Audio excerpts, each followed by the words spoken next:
En esta ocasión vamos a platicar pues nada más y nada menos de lo que es nuestro producto principal, es decir, la materia prima con la que vamos a estar trabajando, que es la tela, el poliéster. Y en la medida en la que nosotros encontramos cuáles son las características principales del poliéster, pues obviamente vamos a poder solucionar gran cantidad de dudas y de problemas que tenemos durante el proceso.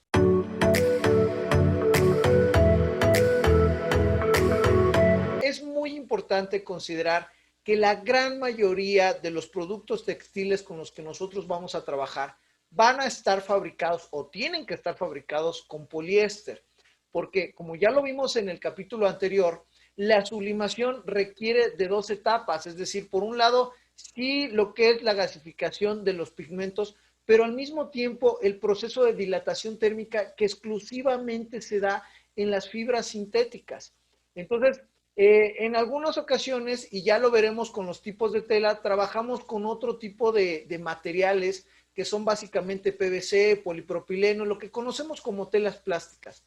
También podemos llegar a sublimar en nylon. Sin embargo, insisto, la gran mayoría de las telas que nosotros utilizamos dentro del mercado de la sublimación están hechas de poliéster. Y por tanto, al menos en esta fibra tan importante para nosotros, es necesario conocer cuáles son sus características, inclusive cómo se fabrica, porque en la medida en la que sabemos cómo se fabrica, pues vamos a poder comprender algunas de, digamos que algunos de sus comportamientos dentro del proceso de planchado. ¿Ok? Realmente, ¿cómo se hace la fibra de poliéster? En realidad, el proceso es muy simple, ¿no? Digo, no es fácil, pero es simple. En realidad, la fibra de poliéster tiene su nacimiento en los pellets de polímero, algo así como el PET, lo que nosotros conocemos como PET. Posteriormente, este material se derrite, se eleva a temperaturas por encima de los 240 grados centígrados. Debemos recordar, y esto es muy importante, que el punto de fusión del poliéster es de los 240 grados. Precisamente por eso nosotros no debemos de elevar la temperatura por encima de los 220. Nosotros podemos hacer un proceso de sublimación. Ya en 220 grados podemos hacer una dilatación térmica perfecta para poder, digamos que, hacer el proceso de sublimación comercial como lo conocemos, pero en un límite de 220 grados. Cuando nosotros excedemos esa temperatura o el tiempo de 20 segundos, es decir, el poliéster nos va a aguantar hasta los 220 grados con los 20 segundos.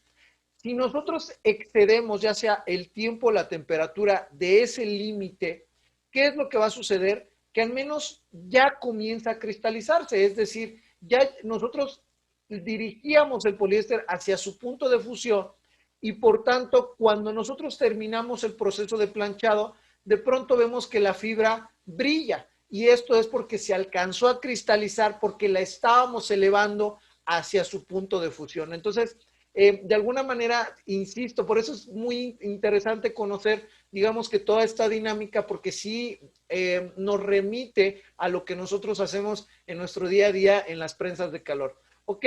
Bueno, como ustedes se podrán dar cuenta, el poliéster, bueno, el pellet de polímero que se va a convertir en fibra de poliéster, se derrite, se hace prácticamente un gel y se lleva por una tubería que si ustedes se dan cuenta de este lado, se dirige hacia una especie como de ducha, como si fuera una bañera, y ahí comienzan, digamos que, a arrojar este gel caliente en lo que convierten digamos que el pellet, y al contacto con el aire frío, al haber ese choque térmico, inmediatamente, digamos que se va convirtiendo en una fibra, ¿sí? O sea, sale, se enfría y el choque térmico hace que se enfríe y que digamos que ya quede como una fibra. Pero si nosotros tratamos de ubicar este tipo de material tal y como sale de estos, digamos que regadores o regaderas, lo podríamos ver como si fuera un hilo dental, o sea, grueso. O sea, digamos que para hacer una hilatura y posteriormente una tela, pues obviamente todavía no nos da porque es un hilo o una fibra bastante gruesa, incluso áspera. Esta es la razón por la que, bueno, aquí ya nos marca que se hace un embobinado de este tipo de fibra, pero todavía gruesa, tosca, llamémosla así. Y entonces, para poder hacer un hilo fino que nosotros podamos utilizar en una tela que ya sea algo como lo que conocemos comercialmente, es importante que se pueda estirar, como lo ven ustedes en el diagrama. Sin embargo, para que se realice digamos que este estiramiento de la fibra, es necesario volverla a calentar. Ya no en su punto de fusión, ya no en esos 240 grados, pero sí estamos hablando de llevarla a temperaturas entre los 160 y los 180 grados. Es decir, se recargan estos cilindros que ustedes alcanzan a ver y se comienza a estirar. Ya entonces el poliéster cuando sale ya como un hilo, entonces sí ya que se va a empezar a hacer, como dice ahí, un retorcido en el ovillado, o sea, se comienzan a hacer, digamos que ya sale la hilatura, pues ya lo tenemos como un hilo fino con el que posteriormente nosotros vamos a poder tejer una tela, ¿ok? Esta parte, insisto, es importante porque también nos va a dar la idea de qué es lo que pasa, cómo se comporta el poliéster durante el proceso de planchado. Esta parte es muy importante porque nos ayuda a comprender cuál es el comportamiento de la fibra de poliéster cuando nosotros la volvemos a someter a altas temperaturas, que al final de cuentas es lo que vamos a hacer durante un proceso de planchado. Si ustedes se dan cuenta, el poliéster desde su estado nativo era una fibra mucho más áspera y era una fibra que de alguna manera se estiró. Entonces el poliéster tiene memoria. ¿Qué va a suceder? Es como si nosotros estiramos un resorte. ¿Qué pasa si lo soltamos? Se vuelve a contraer. Lo mismo nos sucede con el poliéster, es decir, nosotros durante un proceso de sublimación vamos a someter nuevamente al poliéster a altas temperaturas. Entonces, al poliéster, ¿qué le va a suceder? Que nuevamente se va a volver a contraer. A esto se le llama encogimiento residual y por eso lo vamos a estar viendo también en otros capítulos. Nosotros necesitamos hacer siempre un preplanchado en las telas para evitar, digamos que algún efecto de fantasma o inclusive lo vamos a ver cuando estuvimos hablando de full print. Es muy importante al considerar nosotros las medidas de las prendas que vamos a elaborar, este tipo de encogimiento que la tela puede tener debido a que desde su fabricación, pues el poliéster se hace en altas temperaturas, posteriormente digamos que se estabiliza, pero nosotros durante el proceso de planchado, pues nuevamente lo vamos a llevar a esas altas temperaturas. De ahí que otro de los temas que ya nosotros debemos de conocer cuando digamos que vamos a trabajar con una tela, digamos que el primer dato importante es precisamente el gramaje. Algo así como lo que nos toca vivir en artes gráficas con el papel, que decimos 1 metro cuadrado, eso es lo que nos va a pesar el papel. O sea, ese es el gramaje que va a tener el papel. Lo mismo nos va a suceder en la tela. De ahí que aquí tenemos esta clasificación que se da, digamos que a nivel comercial. Comercial digo porque, por ejemplo, si ustedes se dan cuenta, aquí tenemos peso ligero, medio y completo. Es decir, del ligero 120, 140, luego el medio 160, 180 y ahí pueden ustedes ver en el caso del peso completo.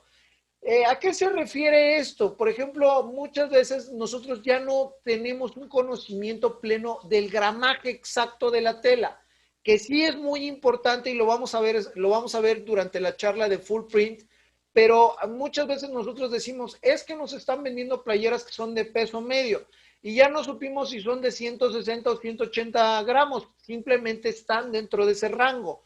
Por ejemplo, para campañas políticas, normalmente, por ejemplo, hay una tela que en México le llamamos tela cebolla porque es una tela muy delgada. Pues imagínense ustedes, eso efectivamente es una tela ligera, esa es una tela de peso ligero, ¿ok? Que normalmente ronda los 120, 130 gramos máximo, ¿ok? Entonces, este es el primer dato que ustedes deben de conocer. Y algo que es muy importante es que deben de estar conscientes que gramaje y tejido son dos cosas completamente diferentes, porque muchas veces asociamos que el gramaje es lo que va a impedir que una tela se transparente. muchas veces tenemos, digamos que, equivocados algunos conceptos en cuanto a la forma de medir la calidad de un producto. Y ahí aplica mucho el tema de las telas, porque en las telas nosotros decimos que una tela de buena calidad es aquella que no transparenta, nada más alejado de la realidad, porque puede haber telas que transparenten no por el gramaje. O sea, a veces asociamos el gramaje, es decir, los pesos altos a la calidad de la tela. Y aquí sucede como en la mezclilla. La mezclilla de mejor calidad hoy día no es la más pesada, al contrario, es una mezclilla incómoda, dura. Hoy día la mezclilla de mejor calidad es la que viene mezclada con otras telas, por ejemplo, el caso del elastano, que ya lo vamos a ver más adelante con el tema de los tipos de tela.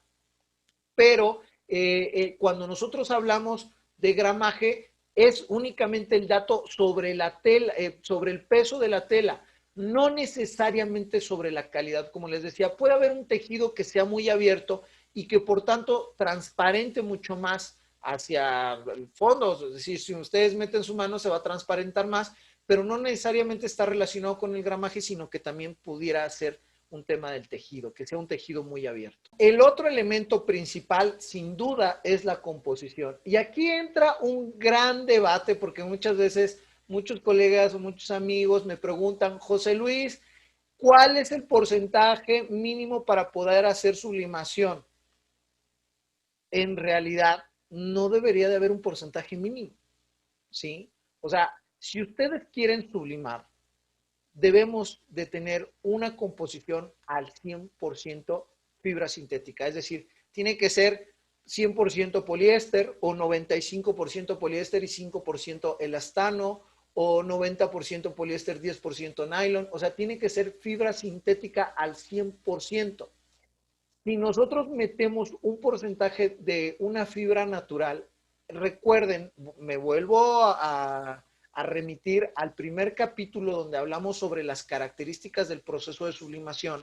Recuerden que este está dividido en dos partes, es decir, la sublimación del pigmento y por otro lado la dilatación térmica. Donde hay dilatación térmica, el pigmento va a entrar y va a encapsular, ¿sí? Se va a quedar encapsulado por medio del polímero. En este caso, las fibras sintéticas es el polímero, digamos que en su presentación en fibra como tal. Entonces, si yo voy a tener una fibra natural dentro de la cual no voy a tener este proceso de dilatación térmica, de encapsulado del pigmento, pues definitivamente el pigmento mismo va a sublimar y se va a alojar sobre el algodón, pero digamos que a las lavadas, pues obviamente va a comenzar a caer. Solamente voy a tener el pigmento retenido en el porcentaje de fibra sintética que yo tenga dentro de esa prenda. ¿Ok? Entonces, si yo tengo, por ejemplo, una fibra sintética, bueno, o una prenda al 70%, pues imaginen ustedes que es como en cualquier software que ustedes agarran un procesador de imágenes como Photoshop y le bajan la densidad en un 30% a su imagen, lo mismo les va a suceder con su prenda, con su playera. Entonces, al final de cuentas van a tener una camiseta que nada más va a tener imagen al 70%. Aunque la transferencia de pigmento, de color o del diseño que ustedes quisieron estampar hubiera sido de mucha mejor calidad, simple y sencillamente se va a ir degradando en medida en la que esa prenda tiene fibra orgánica, fibra natural. Entonces, esto es algo que nosotros debemos de tomar en cuenta. Número uno, ya lo mencionamos, el caso del gramaje de esta tela, y dos, la composición, que es algo muy importante. De tal manera que, bueno, ya una vez que nosotros vimos, digamos que todo lo que viene alrededor, desde el nacimiento del poliéster, las otras dos características principales que vendría siendo el gramaje y la composición en una prenda, bueno, pues entonces ahora debemos de considerar en general cuáles son las características del poliéster, y esto nos va a servir también para saber orientar mejor a nuestros clientes. ¿Qué es lo que se puede y no se puede o no se debe hacer con una camiseta en poliéster? A lo mejor dentro de las grandes ventajas, pues es, por ejemplo, que no se arruga, es una prenda que difícilmente se va a arrugar. Por otro lado, no absorbe el agua. pero el hecho de que digamos que no absorbe el agua, o sea, también quiere decir que es impermeable. Entonces, un textil que no es impermeable no me permite transpirar. Entonces, no necesariamente es una prenda que va a poder utilizarse en zonas muy cálidas porque o se va a ocupar para como ropa deportiva.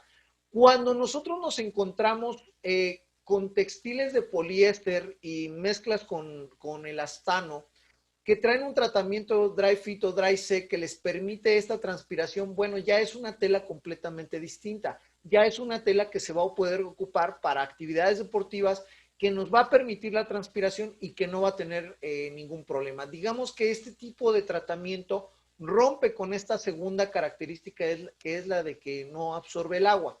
¿Ok? Es bastante resistente a la abrasión, son polímeros ya de alta densidad, tan así que, digo, ustedes lo están viendo, requerimos de 220 grados prácticamente para poderla dilatar. Tiene un buen brillo, a diferencia del algodón, que normalmente lo vemos mucho más opaco. Sin embargo, cuidado, no abusemos de ese brillo, ya lo habíamos comentado. Si nosotros nos excedemos en el tiempo o la temperatura, simple y sencillamente lo vamos a cristalizar y vamos a ver todavía con más brillo, sobre todo el área que nosotros vayamos a sublimar.